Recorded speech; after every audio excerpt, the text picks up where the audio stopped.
कृष्णम वंदे जगद्गुरु। मैं डॉक्टर रचना जोशी प्रका में संस्कृत क्लासेस में आपका स्वागत करती हूँ। हमारा अभी हल संधि प्रकरण चल रहा है, तो उसी के वो कंटिन्यू करते हुए हम आगे का सूत्र देख रहे हैं। हमारा नया सूत्र क्या कहता है। हमारा अगला सूत्र या पहला सूत्र जो कहते हैं वो है आद्यंतो टकितो। अब ये सूत्र क्या कहता है कि टित और कित जिसका अवयव रूप होता है या जिसके साथ इनका आगम होता है वे उसके आदि और अंत अवयव के रूप में होता है। ठीक है, इसका मतलब क्या हुआ कहने का कि टित और कित ये दो आगम होते हैं और एक तीसरा मित भी होता है। ठीक है, आगम वो होते हैं कि जो शब्द के आगे या पीछे लगते हैं। आदेश वो होते हैं कि जो उस वर्ण विशेष को हटा करके उसके स्थान पर आ जाते हैं।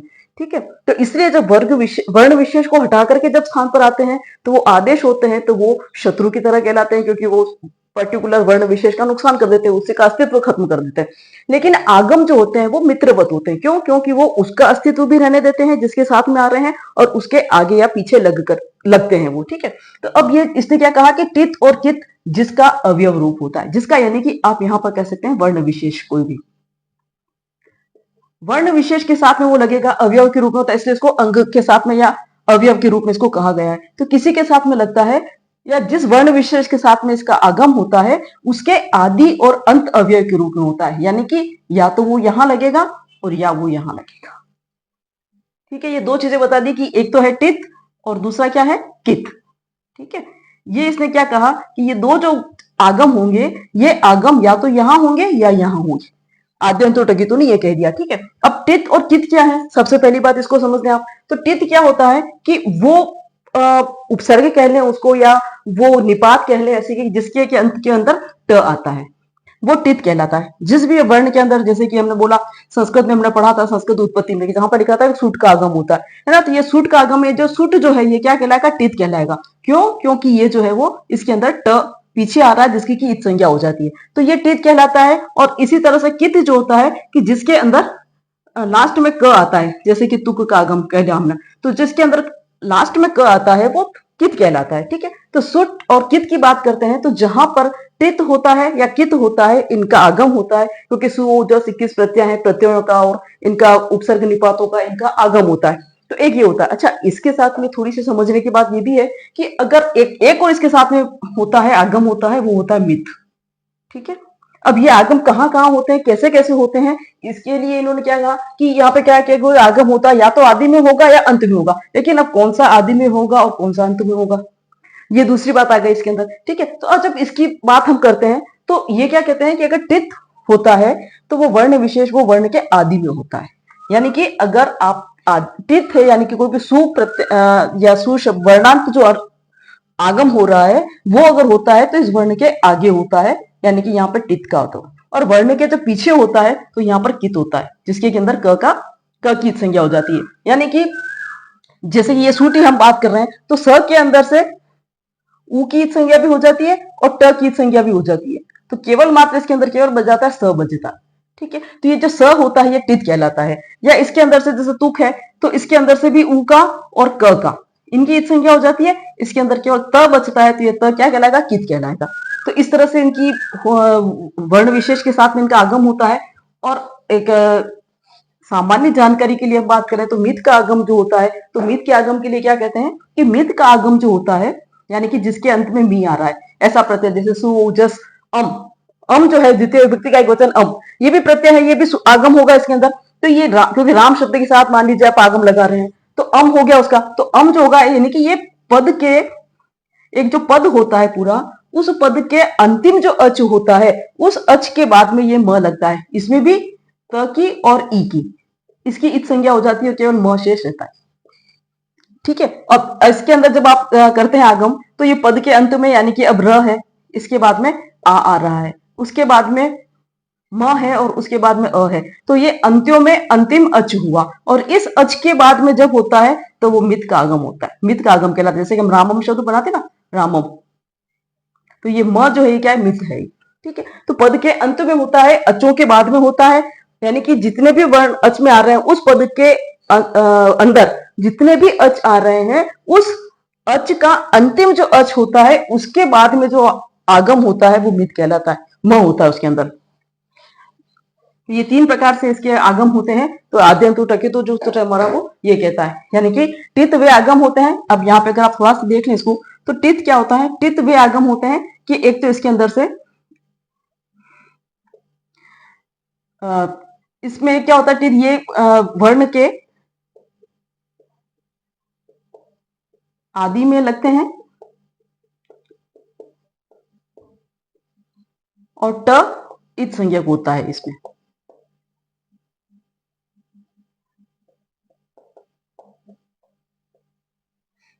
और कित जो होता है ये वर्ण के अंत में लगते हैं और इसमें से क इत संज्ञक होता है। ठीक है, बाकी फिर तो जिसका जो आएगा वो तो होता ही उसका, तो ये क जो होता है वो इत संज्ञक होता है इसके अंदर। तो ये इसमें ये बात कही, इसको उदाहरण से हम आगे समझेंगे। इसके पहले एक और सूत्र पढ़ लेते हैं नया। अब जो सूत्र आ रहा है अपना वो क्या कह रहा है, ड सी धुट, ड से परे स को धुट आगम होता है विकल्प से। विकल्प से करना है यानी कि दो रूप बन जाते हैं इसके, अगर आप विकल्प से करते हैं तो, यानी कि अगर विकल्प से करेंगे तो धुट आगम होगा, नहीं करेंगे तो नहीं होगा। ठीक है, अब इसका इन्होंने नॉर्मल उदाहरण दिया है षड संत या षट संत। अब इसका जब हम विच्छेद करते हैं तो इसका विच्छेद बना हमारा षड संत। ठीक है, षड संत बोला। अब ये क्या कह रहा है कि ड से परे स हो तो धुट का आगम होता है, ये ड है, और इसके परे ये स है ना, स है, तो इसने क्या कहा होता है तो धुट का आगम होगा। तो धुट का आगम, क्योंकि अब ये धुट है, ये क्या है धुट, टित है, क्योंकि इसके अंत में ये ट आ रहा है ना, तो ये टित हुआ। टित होने से इसके अंदर ध के अंदर से उ और ट, इन दोनों की तो होगी इत संज्ञा, इत संज्ञा लोप हो गया इनका, तो बचा क्या हमारे पास में ध शेष रहा। तो यहां पर क्या आएगा, यानी कि सबसे पहले आप षड प्लस धुट संत। ठीक है, धुट का आगम किया, धुट में से हमारे पास क्या बचा, षड ध और संत। ठीक है, ये स्थिति बन गई हमारे पास में। अब इसके आगे हम देखते हैं, क्योंकि अब ये जो धुट का हमने आगम किया स के बाद में, वो स से पूर्व क्यों किया, आद्यंत टकितो, क्योंकि टित है ये, तो आद्यंत टकितो से हमने क्या किया, इस धुट का आगम यहां पर किया। तो आप यहां लिख सकते हैं कि आद्यंत टकितो से,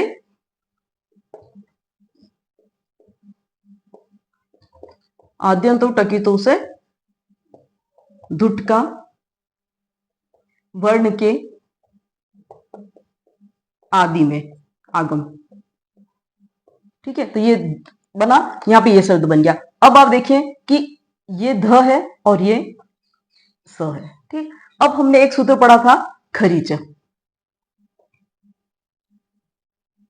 खरीच सूत्र क्या कहता है कि यदि झल प्रत्याहार का वर्ण जो होता है वो होता है और उसके बाद में अगर स होता है, खर प्रत्याहार का वर्ण होता है, तो इस झल को क्या हो जाता है, चर हो जाता है ना, ये कहा था उसने। अब क्या, जैसे कि ये झल है, ध प्रत्याहार झल वर्ण का है, और इसको चर आदेश होगा, कब होगा, कि जब इसके पीछे खर प्रत्याहार का वर्ण होगा। ठीक है, अब ये स खर प्रत्याहार के अंतर्गत आता है, मैंने बहुत बार बता दिया इसको।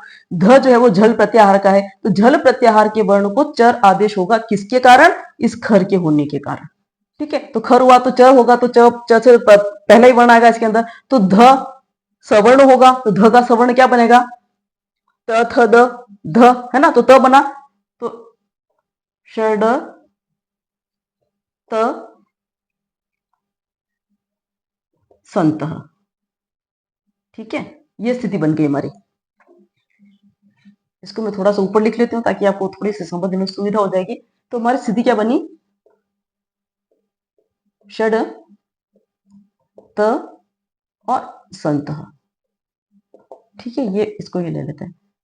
अब एक बार आप फिर से देखें कि ये जो त है ये भी क्या है, खर प्रत्याहार में आता है, ये ड जो है ये झल प्रत्याहार में आता है।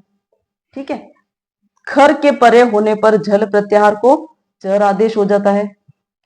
तो चर आदेश यानी कि पहला वर्ण हुआ, पहला वर्ण हुआ तो यहाँ पे भी क्या लगेगा, खरीचा सूत्र, यहाँ पे वह पुनः खरीचा लगेगा। ये काम तुम्हारा हो गया, यहाँ पे इन दोनों का हमने कर लिया। अब हम इन दोनों का कर रहे हैं ना, इन दोनों का कर रहे हैं। तो यहाँ पर क्या कहा कि खरीच सूत्र से फिर तो ये भी खर प्रत्याहार का वर्ण है, ये ड जो है वो झल प्रत्याहार का है, तो यहाँ पे चर आदेश होगा। तो चर आदेश होने पर क्या बनेगा, ड है तो ट वर्ग बनेगा, ट ठ ड, तो ट पहला वर्ण आया यहाँ पे, षट त संतः। जब इसको हम अनुबंध लोप करेंगे इसका तो क्या आएगा, षटत संतः। ठीक है, ये वाला हमारा रूप बना षटत संतः सीधा सा। और अगर हम धूट का आगम ही नहीं करते हैं, क्योंकि विकल्प से है ये, अगर हमने धूट का आगम ही नहीं किया तो ये षड संतः है। अब षड संतः है यहाँ पर, तो षड संतः के अंतर वही चीज आ गई यहाँ पर आपकी, कि जब आपने ये केवल संधि विच्छेद किया, षड संतः है हमारे पास में। और अगर हम इस ड से धूट से अगर धूट का आगम नहीं करते हैं तो यहाँ पर केवल मात्र क्या रहा, ये तो हो गया हमारा खर प्रत्याहार का, स ये हमारा हो गया झल प्रत्याहार का। तो झल को क्या हो गया, चर आदेश, चर आदेश होने पर ट आ गया सीधा, तो ये हमारा षट संतः रूप बना। ठीक है, तो जहां पर हमने धुट का आगम नहीं किया वहां पर केवल मात्र सूत्र हमारा जो लगा खरीच, और उस खरीच से हमने क्या किया, षट संतः रूप बना दिया। लेकिन जहां पर हमने विकल्प से आगम किया तो धुट का आगम करने पर क्या हुआ कि धुट का आगम हुआ, ध शेष रहा। खरीच सूत्र से पहले हमने ध और स को परिवर्तित किया, ध को त के रूप में परिवर्तित हुआ, उसके बाद में फिर हमने खरीच सूत्र से ड को ट में परिवर्तित किया और षटत संतः रूप बना हमारा। तो इस प्रकार से ये रूप इसके अंदर सिद्ध हुआ।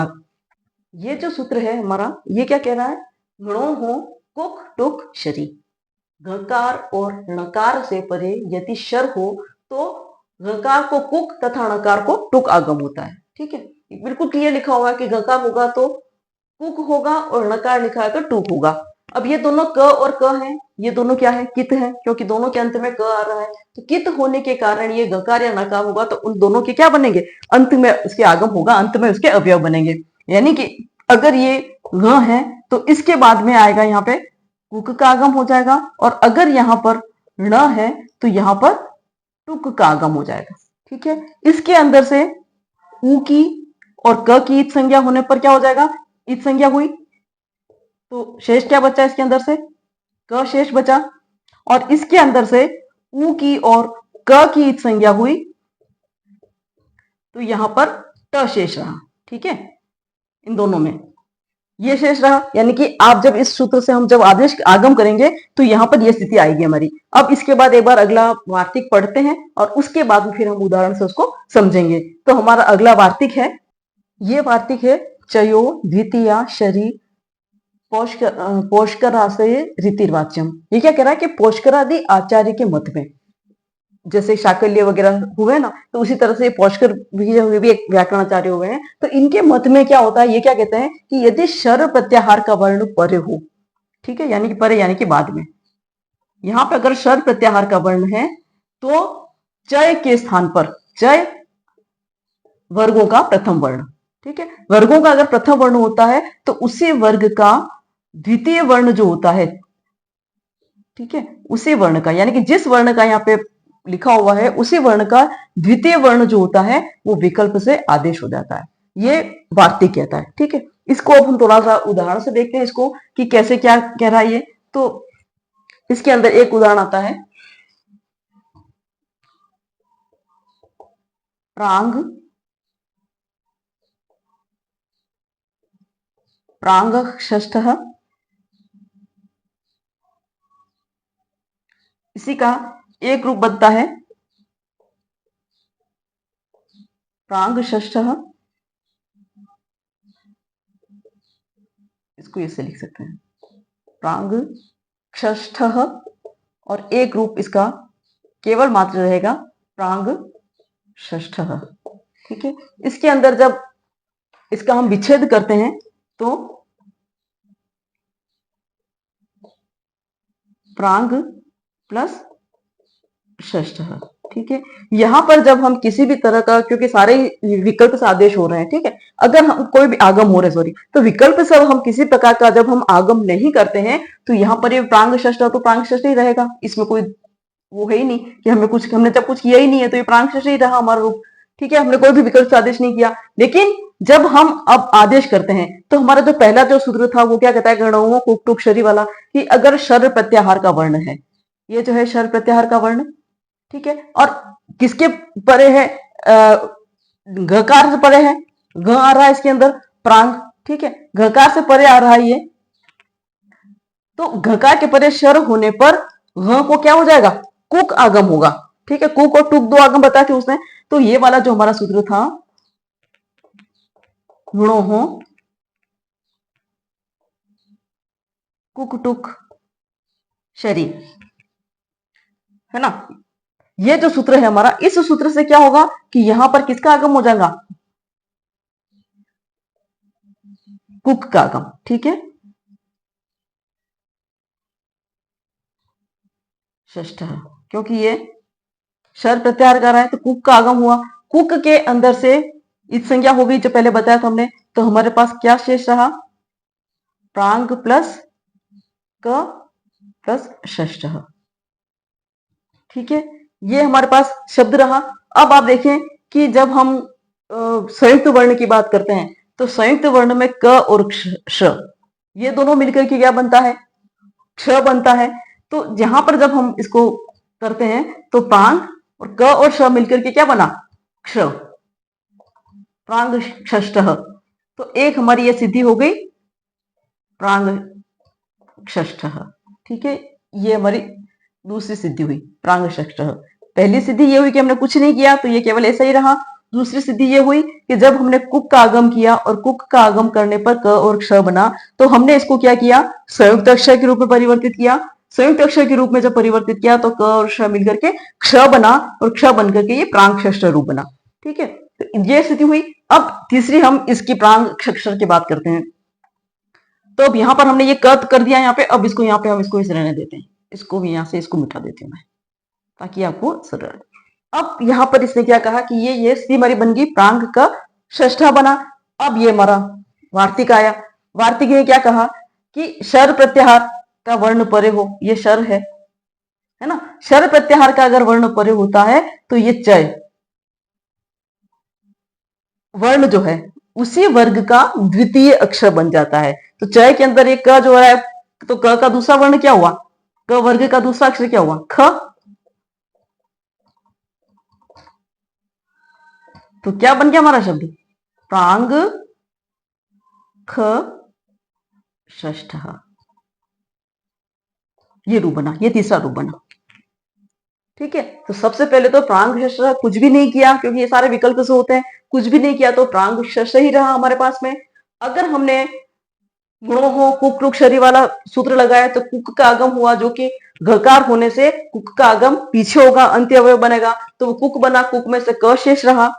यदि हमने वार्तिक का प्रयोग नहीं किया क्योंकि विकल्प से हो रहा है, तो वार्तिक का प्रयोग नहीं करने पर शर प्रत्याहार का होने से इसको क्या किया हमने, नहीं किया, तो क और श इन दोनों को हमने मिला करके संयुक्त वर्ण बनाया। संयुक्त वर्ण बना करके हमारा रूप जो बना वो प्रांग क्षक्षर रूप बना, ठीक है, प्रांग क्षक्षर बना। और उसके बाद में जब हमने इस वार्तिक को लगाया तो वार्तिक को लगाने से चय प्रत्याहार के वर्ण को हमने द्वितीय वर्ण में परिवर्तित किया, उसी वर्ग के किसकी वजह से कि क्षर प्रत्याहार का वर्ण परे होने से। तो शर प्रत्याहार का वर्ण परे होने पर जब हमने को द्वितीय वर्ण किया तो यहाँ पे ये क्या बना, ख, तो प्रांग क्षक्षर, ये हमारा रूप सिद्ध हुआ इसके अंदर। तो इस प्रकार से ये हमारे सारे रूप जो है वो सिद्ध होते हैं। और इसी का एक दूसरा उदाहरण आप खुद इसको करके देख सकते हैं कि जिसमें सेम यही स्थिति रहेगी कि आप कुछ नहीं करेंगे तो स्थिति नॉर्मल बनेगी जो मैंने विच्छेद किया है। अगर आप आगम करेंगे तो वो आगम से हमारा रूप बन जाएगा, और अगर आप ये वार्तिक लगाते तो उससे तीसरा रूप बनेगा इसका। इसका उदाहरण जो है वो हम इस रूप में देखते हैं कि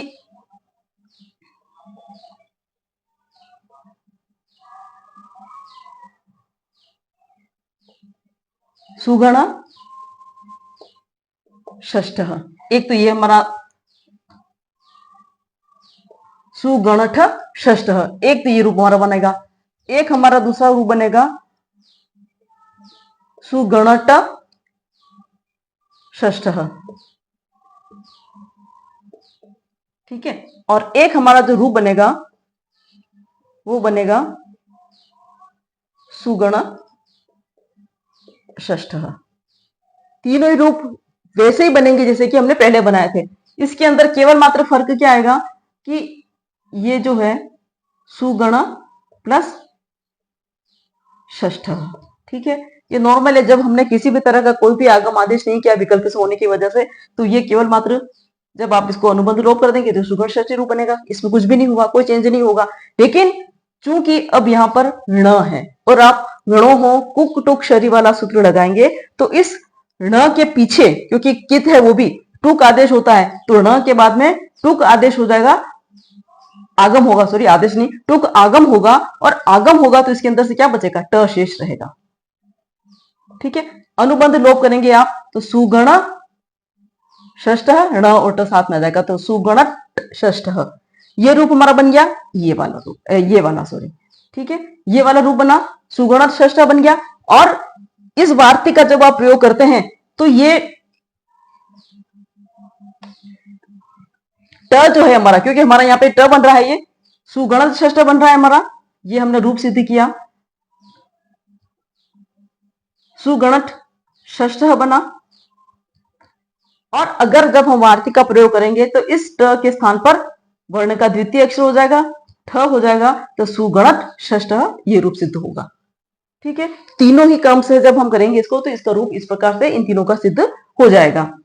अब अगला सूत्र जो है वो है हमारा नश्च। ये क्या कह रहा है कि नकारांत पद से परे यदि सकार आए तो उस स को विकल्प से धुट आगम होता है। एक तो ड से पहले धुट आगम किया था, इसके पहले हमने जो सूत्र पढ़ा था।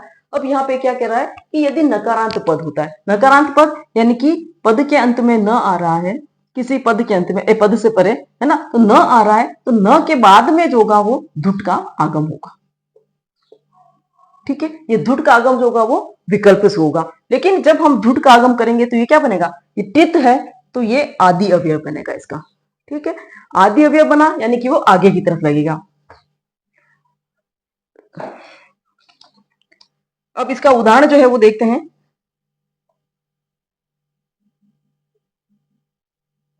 संत सह या संत सह।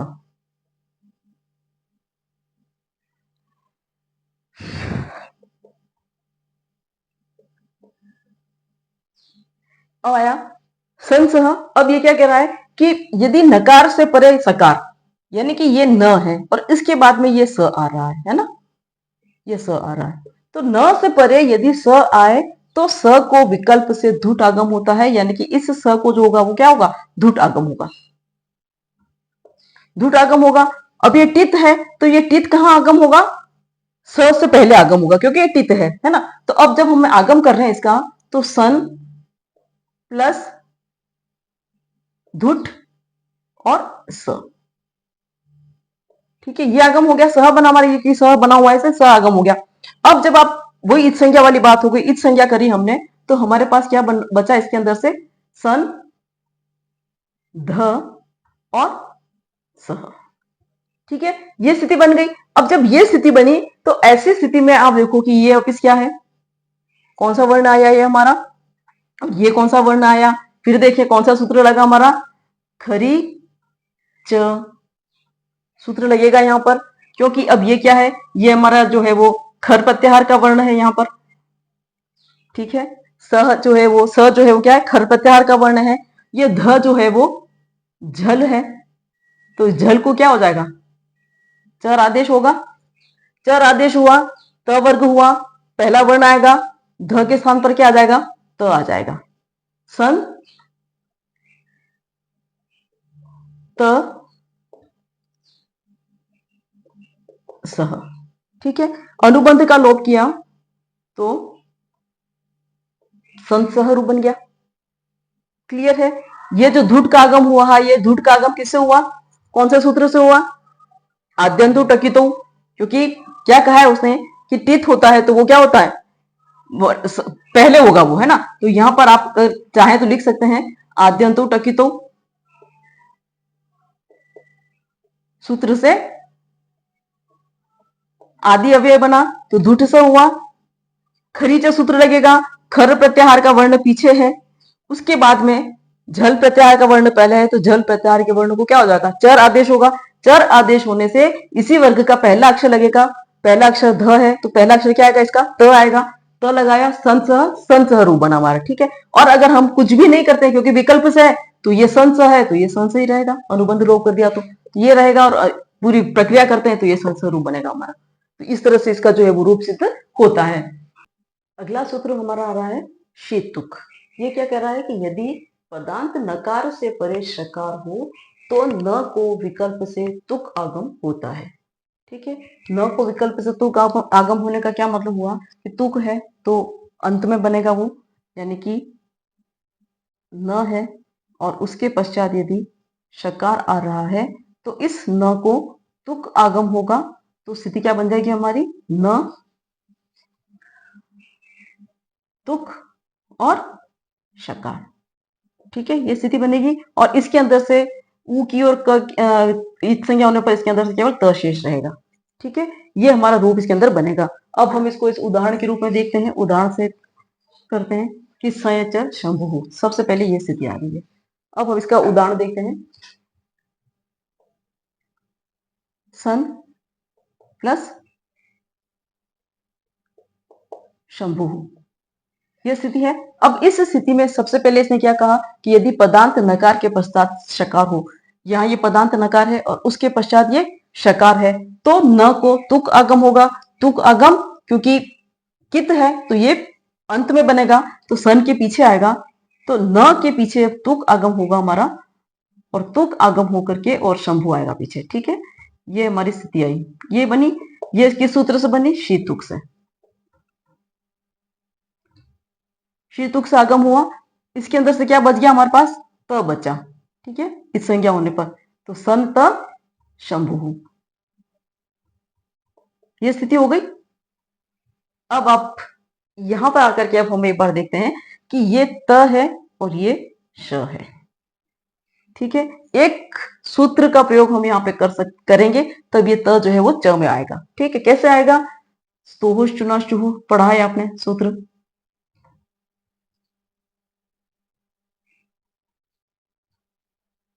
है ना। स्तोहोश चुनाशुहु, श या च वर्ग परे होने पर त वर्ग या स को च वर्ग या श आदेश हो जाता है।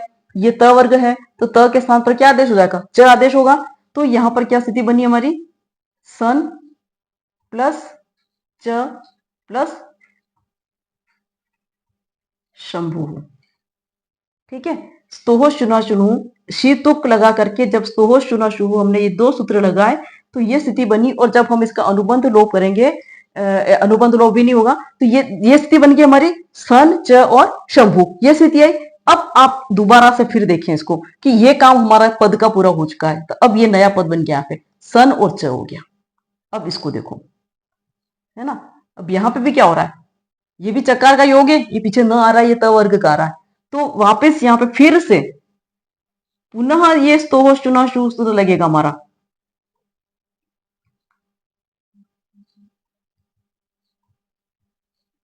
क्योंकि हमें क्या करना है, इस च को हमें य में बनाना है।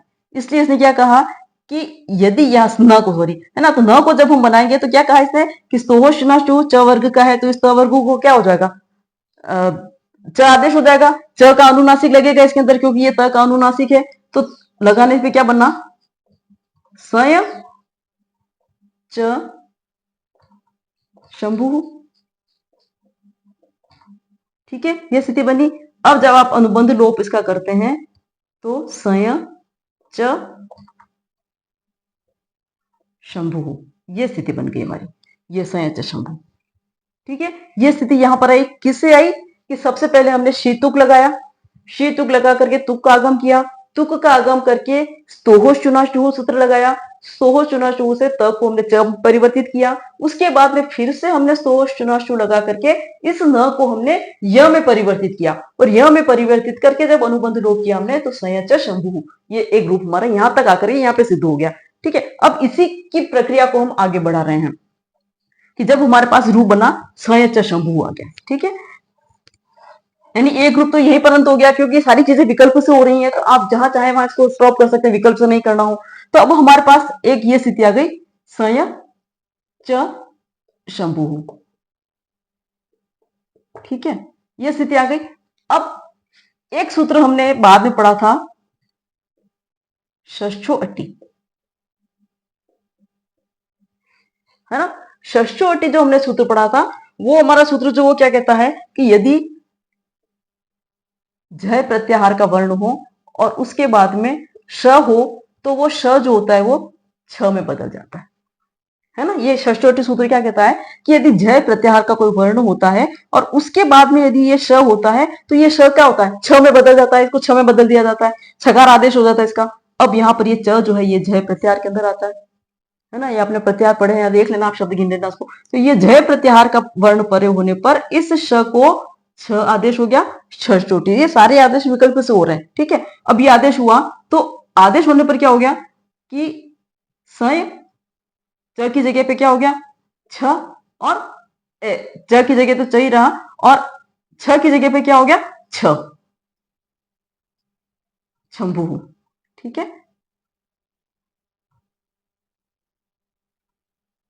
सय च शंभु, अनुबंध लोप किया,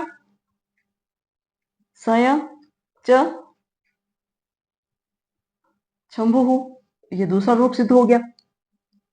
ठीक है, दूसरा रूप सिद्ध हुआ। अब हम तीसरे रूप की बात करते हैं कि हमारे पास अब ये स्थिति आई। तीसरी स्थिति क्या आई, सय च शंभु,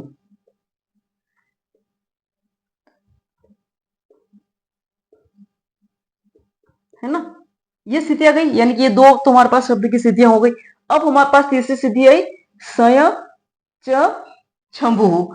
अब ये जो छह जो शंभु हो, ये क्या कह रहा है कि एक सूत्र हमने पढ़ा था, झरो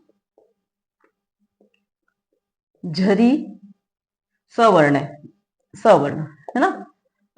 यानी कि सवर्ण होने पर झर के बाद में यदि झर होता है वो सवर्ण होता है, तो झर का लोप हो जाता है। यानी कि कोई भी हल पहले आता है, हल यानी कि व्यंजन, कोई भी व्यंजन वर्ण पहले हो, उसके बाद में झर प्रत्याहार का वर्ण हो और उसके बाद में सवर्ण झर हो, है ना। सवर्ण झर होगा तो इस झर प्रत्याहार के वर्ण का क्या हो जाएगा, लोप हो जाएगा, यहां लोप होगा। ठीक है, बाद में अगर होता है तो पूर्व झर का जो होता है वो लोप हो जाता है।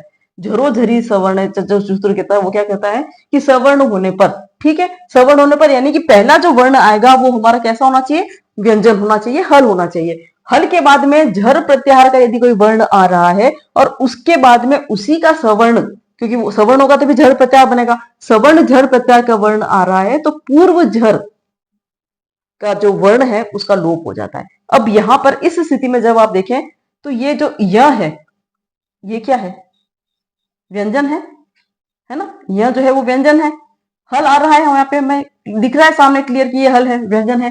इसके बाद में च झर प्रत्याहार के अंतर्गत आता है। ठीक है, ये झर प्रत्याहार का वर्ण है हमारे पास में च,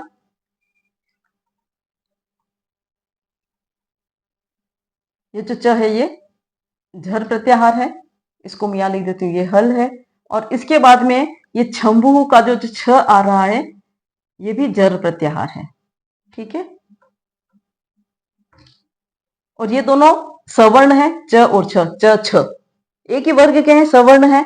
तो इस स्थिति में झरोझरी सवर्ण सूत्र से इस च का क्या हो जाएगा, लोप हो जाएगा विकल्प से। और जब विकल्प से लोप हुआ झरोझरी सवर्ण, विकल्प से लोप होने पर क्या स्थिति बनी, जब आपने इसको विकल्प से लोप कर दिया तो ये यहां से पूरा हट गया च, है ना। तो स्थिति क्या बनी, सय शंभु, ये स्थिति बन गई। ये हमारा तीसरा रूप सिद्ध हुआ।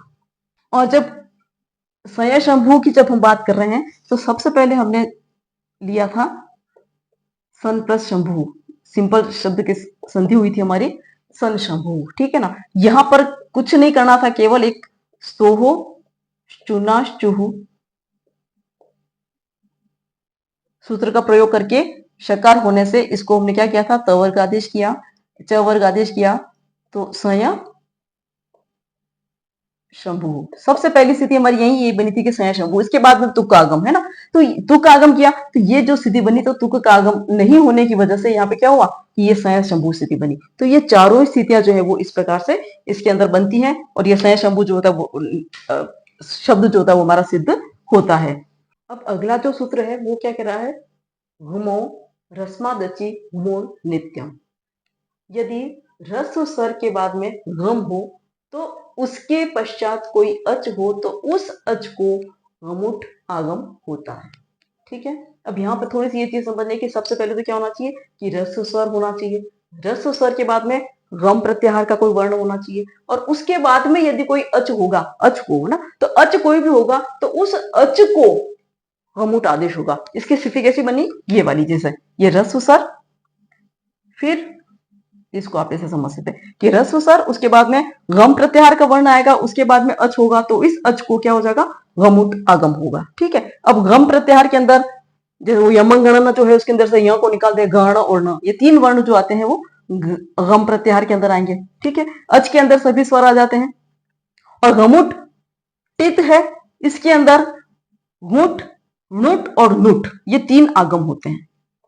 ठीक है, गमुट जब शब्द लिखा है तो इसके अंदर तीन वर्ण आएंगे, गुट आएगा, नुट आएगा और नुट आएगा। ये आगम होते हैं, ये आगम जो होंगे वो कहाँ होंगे, इस अच को, अच को आगम होंगे। लेकिन ये सभी आगम कौन से हैं, टित हैं, है ना, क्योंकि इसके पीछे ट आ रहा है, तो टित होने से ये इस अच के आदि में लगेगी, यहां पे लगेगी। ठीक है, तो आदि में इनका आगम होगा। ठीक है, अब आदि में आगम होगा तो ये क्या होगा, यथा संख्यम अनुदेश समानम वाला जो सूत्र आता है इससे क्रमशः होगा, यानी कि अगर गकार है तो इसको गुट होगा, नकार है तो इसको नुट होगा और नकार है तो इसको नुट होगा, ये क्रमशः होगा। ठीक है, यहाँ पे ऐसा नहीं कि ग है तो नुट हो जाएगा या न है तो गुट हो जाएगा, ऐसा नहीं होगा। ग है तभी गुट होगा, न है तो नुट होगा और न है तो नुट होगा, ये यथा संख्या अनुदेशम से होगा आदेश। ठीक है, इसके अंदर से ऊ की और ट की संज्ञा हो जाएगी, केवल ग शेष रहेगा। इसमें से ण और ट की संज्ञा हो जाएगी, केवल ण शेष रहेगा। इसमें से ऊ और ट की जब इस संज्ञा हो जाएगी तो इसके अंदर से केवल न शेष रहेगा। ठीक है, यानी कि तीनों के अंदर से ऊ की, ट की, ऊ की ट की और ऊ की ट की, तीनों में ही इसकी संज्ञा हो रही है, इस संज्ञा हो रही है, तो यहाँ पे ग, ण और न, ये शेष बचेगा। ठीक है, ये इसकी पूरी स्थिति बनेगी। अब इसको हम आगे के उदाहरण के रूप में हम इसको देखते हैं, समझने की कोशिश करते हैं कि ये सब चीजें क्या हैं। तो इसका उदाहरण जो आता है वो उदाहरण है हमारा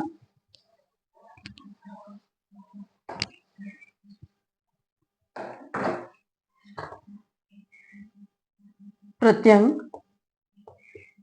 आत्मा। ठीक है, ये हमारा उदाहरण बनता है। इसका जब हम संधि करेंगे तो प्रत्यंग प्लस आत्मा। ठीक है, अब इसने जो सूत्र ने क्या कहा, सबसे पहले तो कहा कि रस्व स्वर, रस्व स्वर होना चाहिए, किसके पहले होना चाहिए, गम से पहले, क्योंकि इसके बाद में गम प्रत्याहार होना चाहिए। अब इसमें यह प्रत्यय और अ है और उसके बाद में ये ग है, यानी कि ये रस्व स्वर आ गया। इस ग से पहले ये रस्व स्वर है ना। तो एक तो शर्त ये पूरी हो गई कि ग से पहले रस्व होना चाहिए, तो ये य के अंदर अ जो है ये रस्व हो गया, है ना। तो ये होने से फिर उसके बाद में ग है और उसके बाद में स्वर होना चाहिए, स्वर है कोई भी, तो इसको क्या हो जाएगा, घमुट आदेश होगा। अब जब जो घुमट आदेश हुआ तो इसमें क्या हुआ कि घ आ रहा है, तो ये ग आ रहा है, तो इसके पीछे तो इसका कौन सा आदेश होगा, गुट होगा, क्रमशः होगा, यथा संख्या अनुदेशम से। और जब उससे आदेश हो रहा है तो यहाँ पे हम गुट आदेश कर रहे हैं, तो प्रत्यंग गुट आत्मा, ये स्थिति बनी। ये स्थिति बनी किससे बनी, इस सूत्र से, कौन से, गमो रस्मादेशिक मोनोनित्यम, इससे से ये बना है। और ये जो गुट आगम हुआ ये किसे हुआ, यथा संख्यम अनुदेशम से। ठीक है, यहां पर लिख देती हूं मैं, यथा संख्यम अनुदेशम से, अनुदेश सूत्र से। ठीक है, ये गुट का आगम हुआ, इसके अंदर से घ शेष बचा, प्रत्यंग घ और आत्मा अनुबंध लोप, प्रत्यंग आत्मा रूप। बनता है। ठीक है, ये इस प्रकार से इसका रूप जो है वो सिद्ध होता है। इसके अंदर दूसरा कुछ भी नहीं लगा हुआ है, केवल मात्र इसी एक ही सूत्र से ये सारा जो शब्द है हमारा वो सिद्ध हो रहा है। इसी के दूसरे उदाहरण हम देखते हैं जहां पर कि इसके साथ में वो क्या बोलते हैं, यथा संख्या मनुदेश समान वाला सूत्र लग जाएगा, कि जहां पर हम उस क्रमशः आदेश कर रहे हैं। अब इसी का जब उदाहरण दूसरा उदाहरण हम देखते हैं, तो दूसरा उदाहरण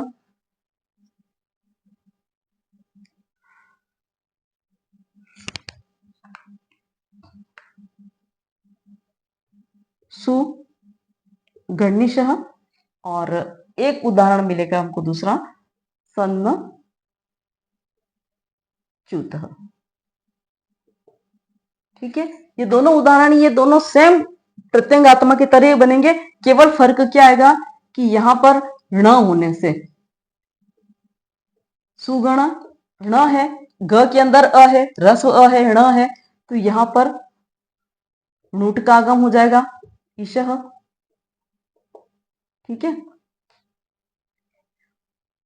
तो णुट का आगम ण शेष रहा, ण मिलाया आपने, सुगणिशः इसी से हो जाएगा। ठीक है, और इसमें जो है वो सन प्लस अच्युतः, यहां पर भी स्वर है, यहां पर भी स्वर है, यहाँ पर स के अंदर अ है, ह्रस्व स्वर है, यहाँ पर घ के अंदर ह्रस्व स्वर है। ये न होने से क्या आदेश होगा, आगम क्या होगा, यहाँ पे नुट का आगम है ना, नुट का हुआ, नुट का आगम हुआ, इसके अंदर से न शेष रहा, इसके अंदर से ण शेष रहा। किस सूत्र से, हुमो रस्मादेशी गुण नित्यम सूत्र से हुआ, ये आदेश रहा। और ये नुट और नुट का जो आगम है ये यथा संख्या मनुदेशम समानांश हुआ, क्योंकि ये ण है इसलिए नुट का हुआ, ये न है इसलिए नुट का आगम हुआ। ठीक है, इसके अंदर ये रहा। अब आप जब अनुबंध लोप करेंगे तो सन्न, न के अंदर अ मिला तो सन्न च्युतः। ठीक है, ये रूप बना, और इसी तरह से आप इसको करेंगे तो सुगण ईशः, ये रूप बन जाएगा इसका, ये सेम बनेगा, है ना। तो इस प्रकार से इसकी शब्दों की सिद्धियां होती हैं। तो विश्वास हो रहा है मुझे कि आप लोगों को ये वीडियोस पसंद आ रहे हैं, आप देख रहे हैं इसको, तो आप और देखें, इसको और समझने की कोशिश करें, लाइक करें, शेयर करें, सब्सक्राइब करें। जो पहली बार देख रहे हैं वो तो निश्चित रूप से करें, आपको आगे भी और अच्छे से वीडियो देखने को मिलेंगे। और कोर्स के अकॉर्डिंग मैं पढ़ा रही हूँ, आपको थोड़ा डीपली नॉलेज देने की कोशिश कर रही हूँ, कॉन्सेप्ट को क्लियर करने की कोशिश कर रही हूँ। तो आप इसको थोड़ा सा ध्यान से पढ़ेंगे, समझेंगे, तो आप लोगों के लिए अभी नहीं तो आने वाले समय में भी आपको ये काफी कुछ नॉलेज देके जाएंगे। धन्यवाद।